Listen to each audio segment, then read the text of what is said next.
Welcome to ThinkTech on OC16, Hawaii's weekly newscast on things that matter to tech and to Hawaii. I'm Jay Fidell. And I'm Duke Oishi. In our show this time, we'll take a trip to the Whitmore Project and learn about the state agricultural facilities being developed there. Senator Donovan Delacruz explained the project to ThinkTech and others, and we had a first-hand opportunity to see what was going on. We joined a tour the senator conducted for an intern group from CSIS Pacific Forum called the Hawaii Asia-Pacific Affairs Leadership Program. To start, Senator Delacruz, a champion of the project, gave us a presentation describing the project and its instrumentality, the Agritech Development Corporation. Right, so when you go there, it looks like it's a warehouse, right, basically. But maybe about, 5 to 10% of the building is a retail store. So that's what we're hoping here, is that farmers would be able to pack, process, but also have a retail component. So if we had critical mass of those kind of activities, then that becomes a visitor attraction. Just like how this one building is a visitor attraction, if we had 10 or 12, it just starts to swell. And this is what we want it to look like. So the city in 1998 adopted the Wahiawa Urban Design Plan. So Wahiawa was established as a town 1898, 1897. So at that point, we didn't have lots of cars, right? So there were no parking requirements. There were no setback requirements. Development had awnings. The state and county or the county ordinance doesn't allow that anymore. They require setbacks.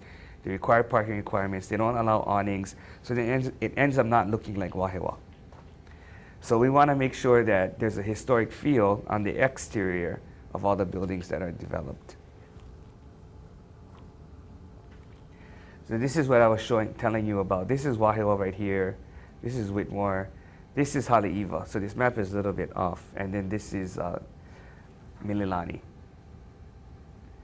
So all these little red dots were Dole plantation camps. That's how many little villages we had throughout the whole 7,000 acres. And as I mentioned, in the 40s, it all got consolidated here.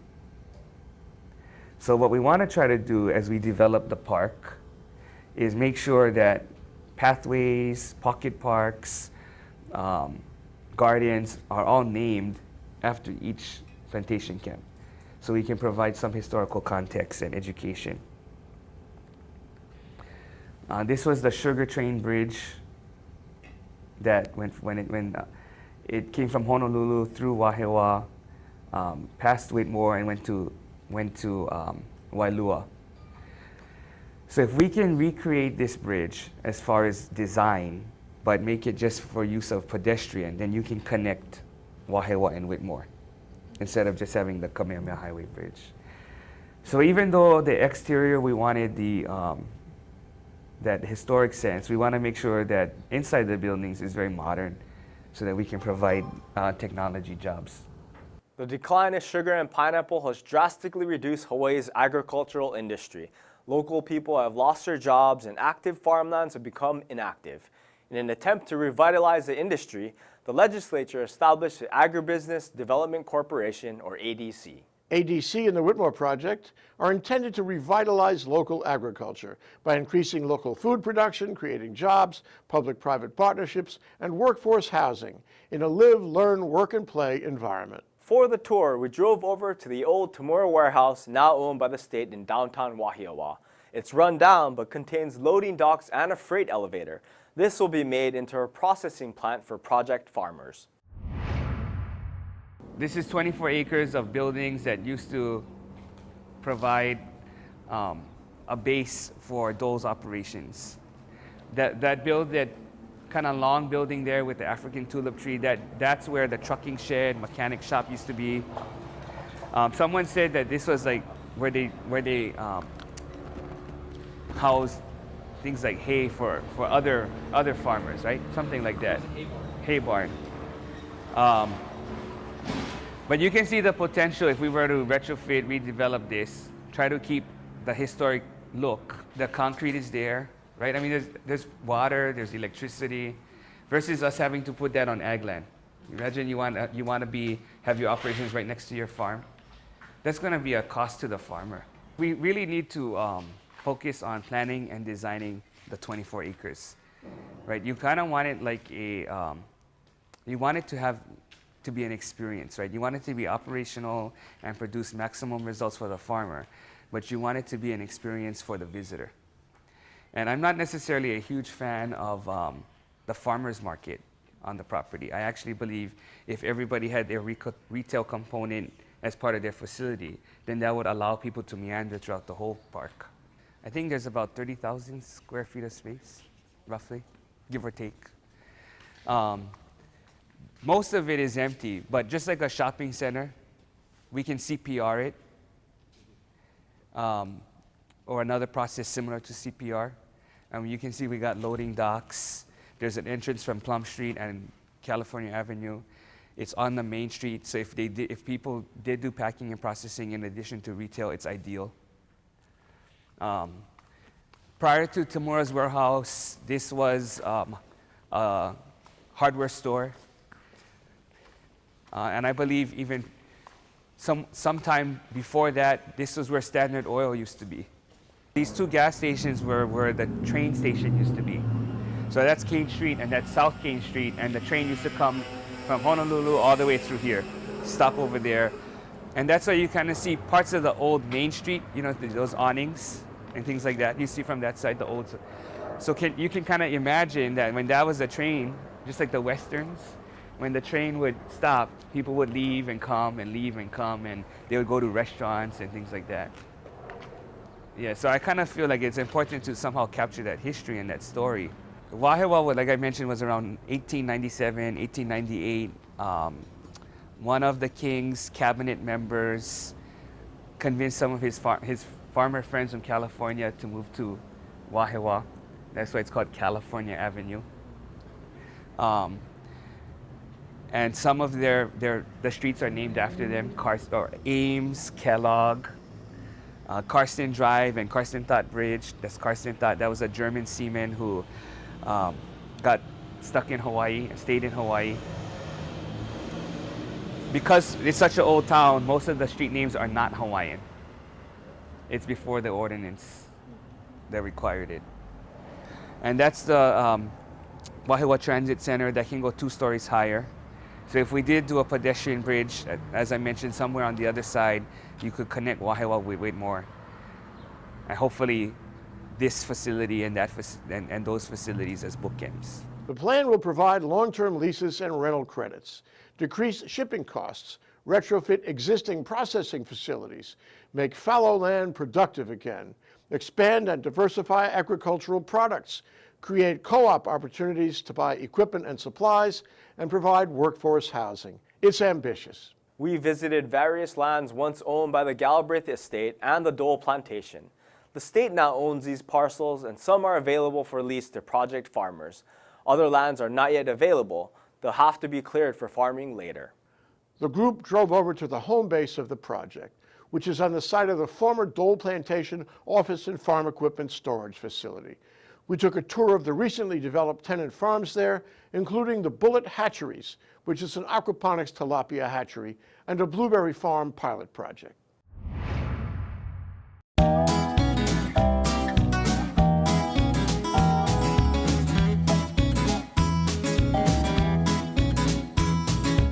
So welcome everybody, this is Bullet Hatcheries. So we are currently the first tenant here in the Whitmore Project.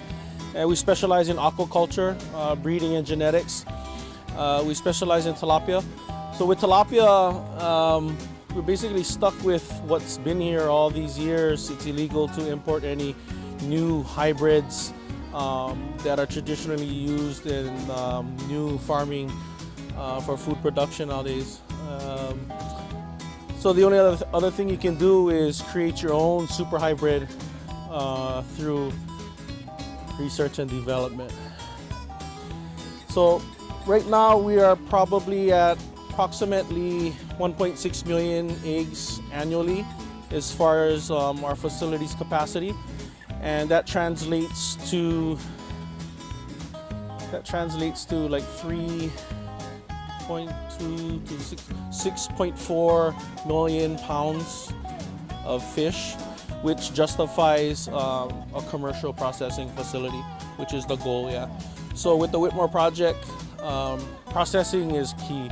So commercial scale is a must in order to justify spending the money to build out a processing facility.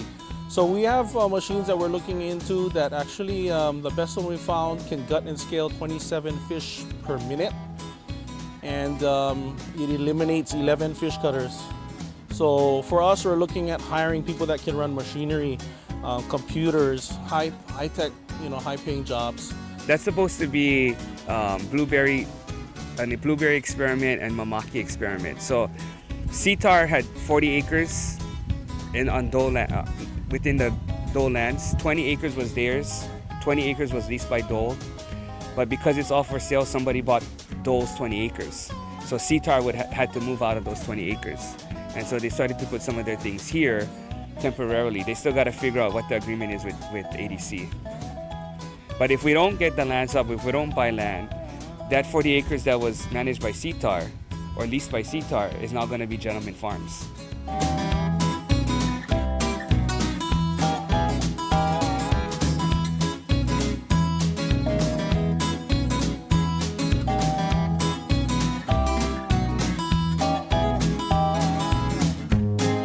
If not, they constantly got to tell their customers, sorry, we don't have today. And that's not how Costco and Walmart and Foodland works. When we think about local produce, when you go to Alan Wong's or MW or whatever high-end restaurant and you see on their menu a farmer, but that farmer doesn't necessarily produce scale for all these other supermarkets, then that's kind of a niche. They don't have scale, they don't have volume. So how do you get to the average local guy? How do you get to produce an amount of produce so that you can provide schools or UH or prison? Because if not, you're constantly still importing. So that means if we keep with that current model, our high-end market that can go to high-end restaurants will always get the possibility of local, but then the average guy is always going to have to get imports.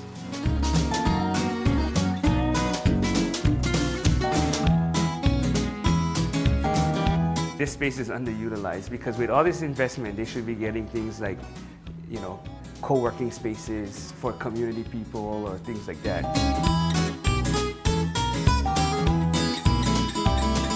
So what we're hoping is that this side of the building becomes the other nonprofit where they can actually do the co-working space innovation hub.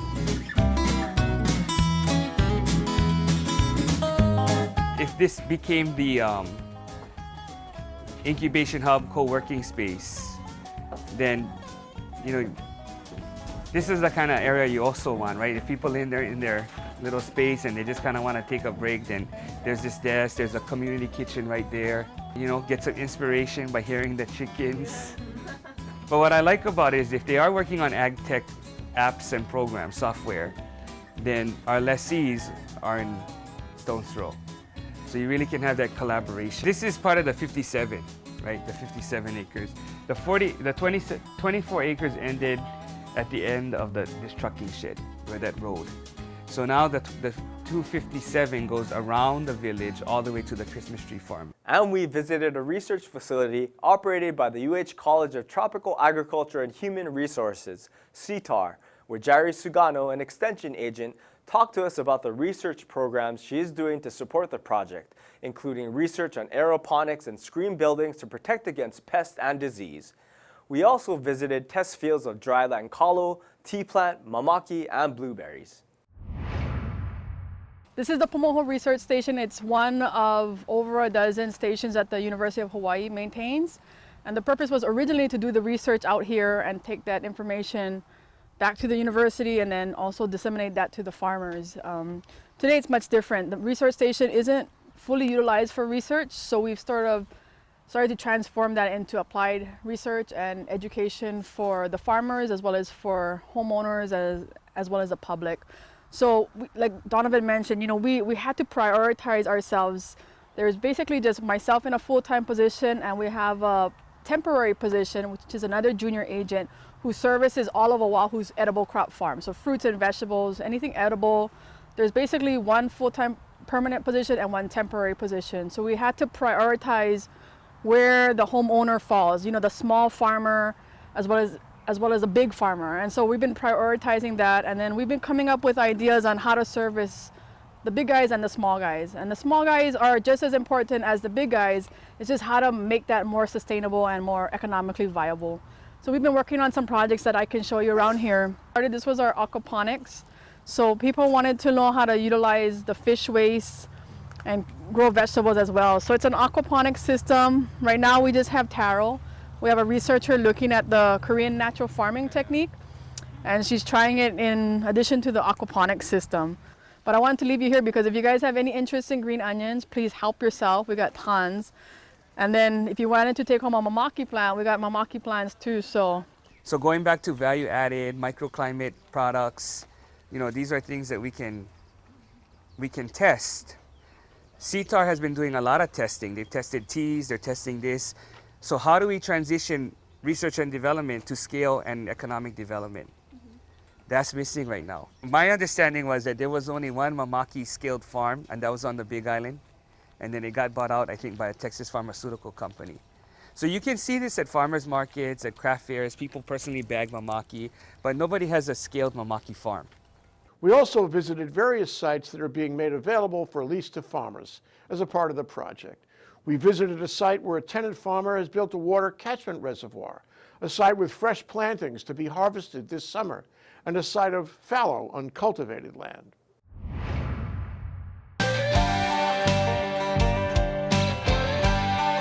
So this is one of the systems that a farmer put in with rent credit.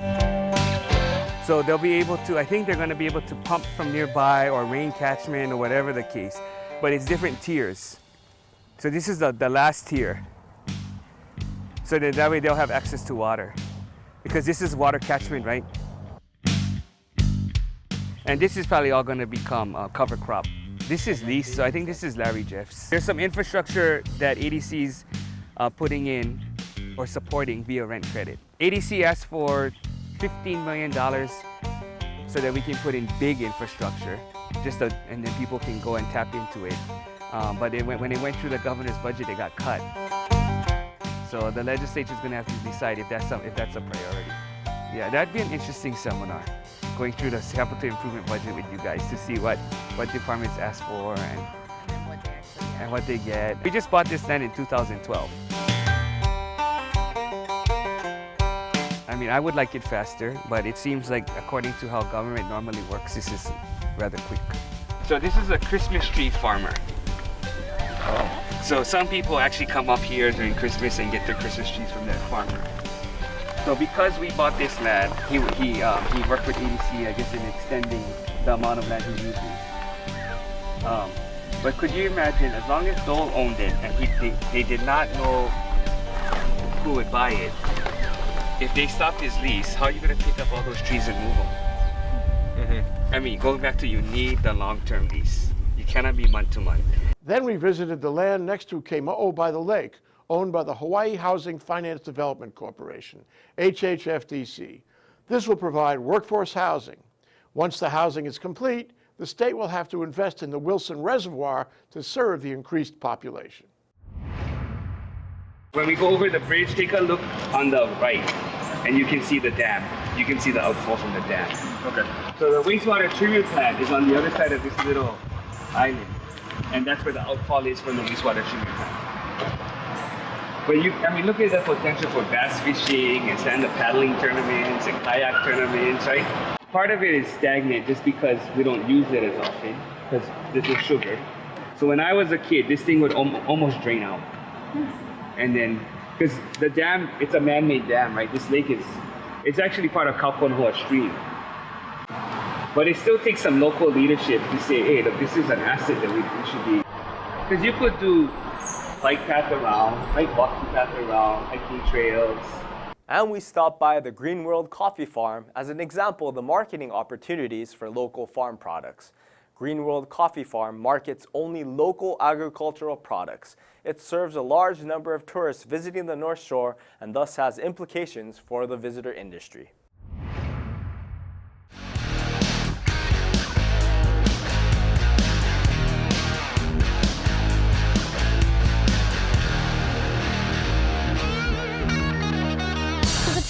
see outside are we have 7 acres in total. They're 6 years old this month. We have about 3,000 trees in total. When we first planted 3 years ago, wow, 6 years ago, we had 1,000 trees. It is a dwarf species called red catawai. This is about as tall as they're going to get. We chose them for their height because we do handpick here. On average, you get 2 beans per cherry. On the occasion, you'll get 3 or even 1. When you get 1 bean, that is when it's called pea berry. We do have a pea berry here. That is our Kauai coffee currently. Now the coffee cherry left over, which is a fruit, a lot of people will use them in teas. They make a great natural sweetener. Oh, Hawaiian blends there. Oh, Wailua, Maui, yeah, Maui Kai. He grows coffee, he ships in coffee from neighbor islands, and he also brings in coffee from South America and Central America. But most of all of his coffee, or most, is processed here. So if you just go back to, if we have a processing facility with retail and even food and beverage, right? So imagine 10 of these in Whitmore, then you really create a hub. All in all, this was a great tour of an important and promising state agricultural development project. We are appreciative to Senator Delacruz for including us on the tour, and for that matter, having organized the project in the first place. We are impressed with what we saw and what we can all expect for the revitalization of agriculture in Hawaii.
And now let's take a look at our ThinkTech calendar of events going forward. ThinkTech Hawaii broadcasts its talk shows live on the internet from noon to 5 p.m. on weekday afternoons. And then we broadcast our earlier shows all night long. And some people watch them all night long. If you missed a show or you want to replay or share any show, they're all archived on demand on thinktechhawaii.com or on YouTube. Visit thinktechhawaii.com for our weekly calendar and our live stream and YouTube links, or better yet, sign on to our email list and get the daily docket of our upcoming shows. ThinkTech has a high-tech green screen studio at Pioneer Plaza. We invite you to come down, see our studio, be part of our live audience. Contact me, Jay, at thinktechhawaii.com. Be a part of our civic engagement here on ThinkTech. Go ahead, give us a thumbs up on YouTube or send us a tweet at ThinkTechHI. We want to know what you're thinking and how you feel about current issues and events affecting Hawaii. We want you to stay in touch with us, and we want to stay in touch with you. Let's think together.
On Thursday, March 17th, ThinkTech and the Grassroot Institute will co-present a program dealing with the condition of the Native Hawaiian constituency in Hawaii.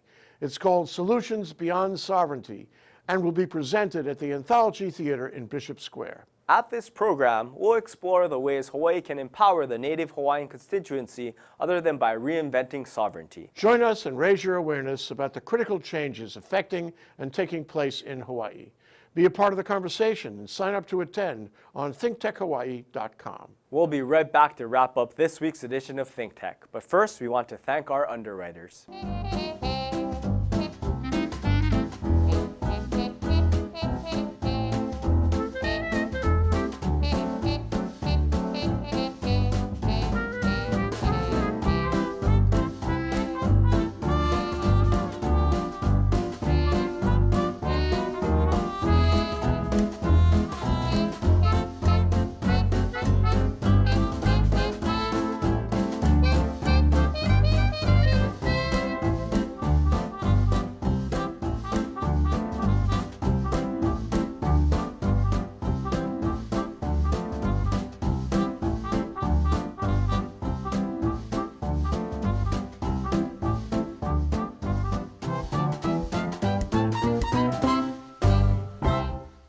Okay, Duke, that wraps up this week's edition of ThinkTech.